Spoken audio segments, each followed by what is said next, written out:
asalaamaaleykum mbokk yi démb kat taw bi bëri na lool ci digg réew mi ak bët gànnaar réew mi ak penku réew mi li desoon mooy Ndakaaru Thiès ba côté Ndar foofu moo xaw a des tuuti mais fu bëri taw na fu mel ni département Linguère fu mel ni Thiel ak Vélingara am nañ téeméer milimètre ak lu tegal Bundu Mbamba ci bët gànnaaru Koungheul foofu am na téeméer ak juróom benn fukki milimètre ak ñeent Ziguinchor naka noonu am na juróom ñeent fukki milimètre ak juróom foofu taw na bu baax ci bëccëg bi sax démb amoon nañ ay mbënn maanaam taw bu xaw a fort boo xam ne bi amoon nañ ko fii ci Ziguinchor li ci des nag li gën a fës ci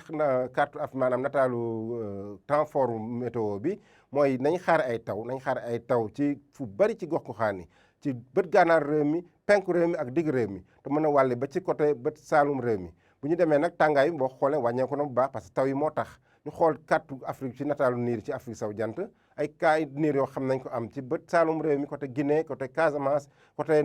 penku réew mi tamit nañ fa am ay niir yoo xam ne dugg ci biir réew mi mën a joxe ay taw ci gox goxaan yu bari ci réew mi parce que carte bi nga xam day méngale guusaay bi mi ngi fi moom bu baax a baax ci digg réew mi ba tax na li ñuy naaj ràññale tey ji ci guddi jëm ci ëllëg mooy seddaay bi fu muy gën a kii maanaam tàngaay bi fu muy gën a néewee mooy Mbuur muy ak Thiès muy ñaar fukki degré ñaar Dakar nam ñaar fukki degré juróom ñaar fukki degré ñeent ba ñaar fukki degré juróom benn ñu am ko ci gox goxaan yu bari noonu doon xoolee tàngooru guddi wàññeeku na bu baax côté taw yi nag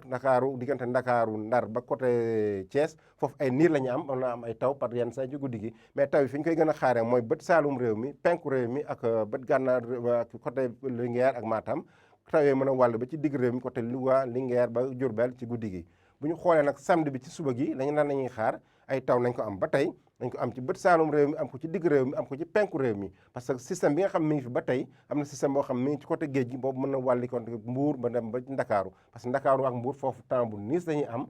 côté Thiès tamit naka noonu côté Saint-Louis ak lu ko tam mën nañ fa am ay taw boo la xoolee Ndakaaru ñaar fukki degré ak juróom-ñeent lay am tàngaay bi du fës noonu fanweeri degré ñu am ko ci côté Casamance bi fanweeri degré ak ñeent ñu am ko diggante Bakel ak Matam tàngaay fa mu gën a fësee mooy Podor mu am fanweeri degré ak juróom benn fanweeri degré ak ñeent ñu am ko Kédougou donc ñu def benn taxaw seetlu xool nawet bi nu mu tëddee bañ tàmbalee ba tey boo la xoolee taw yi ñi am nañ ko ci fukki fan ak benn ci weeru juillet ba léegi moo tax boo la xoolee ci digg réew mi ak bët gànnaar réew mi ak sow réew mi fii am nañ ay taw yoo xam taw yi fa la gën a amee doole bu ñu méngalee nawet boo xam nawet bu digg doomu la mën nañu nawet bi fii samp na bu baax côté Louga côté Podor Ranérou Linguère fa lu mu gën a bleuwee rek mooy ndox mi fa la gën a bare donc boo leen ko méngalee ak nawet bu digg doomu loolu la ñu am fu weex bi nag mooy nawet bi fi nekk ni diggu doomu na maanaam yeesul noonu mais dafa méngoo ak nawet bu diggu doomu fu xaw a marron bi maanaam chocolat bi foofu mooy xam ne nawet bi xaw naa yees tuuti boo méngalee ak nawet bi parce que côté Nioro am nañ ko fa nawet bi des na ba tey côté Goudiri tamit nawet bi des na ba tey donc loolu la ñu amoon di leen ko jox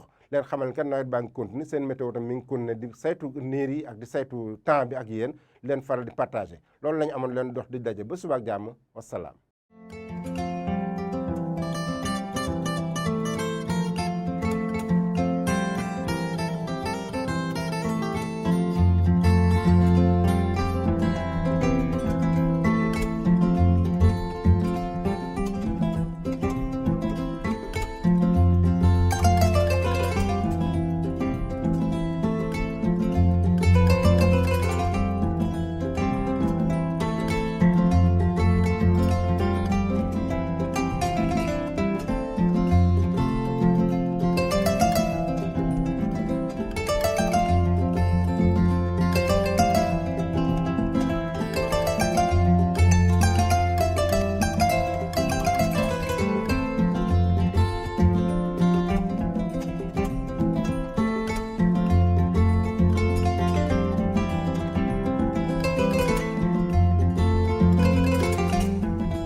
jërëjëf.